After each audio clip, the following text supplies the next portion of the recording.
Os presentamos 5 rutas de larga distancia para recorrerlas en mountain bike por los rincones más auténticos de nuestro país. Pyrenees Epic Trail Clásica.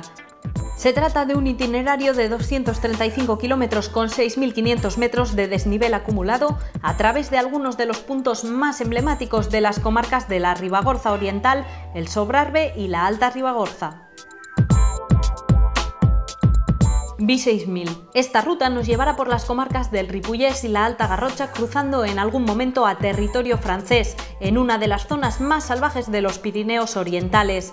En total 250 kilómetros y 6.000 metros de desnivel positivo acumulado, repartidos en 6 puertos de montaña y atravesando collados de 2.000 metros de altitud.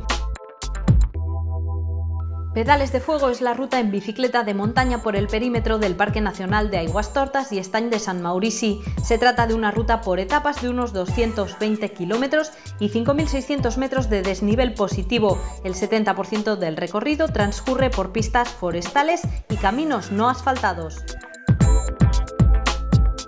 Raids del Viento. 274 kilómetros que dan la vuelta a la comarca del Alt Empordà con un desnivel positivo acumulado de 6.100 metros y que en un 95% transcurre por senderos, caminos y pistas forestales.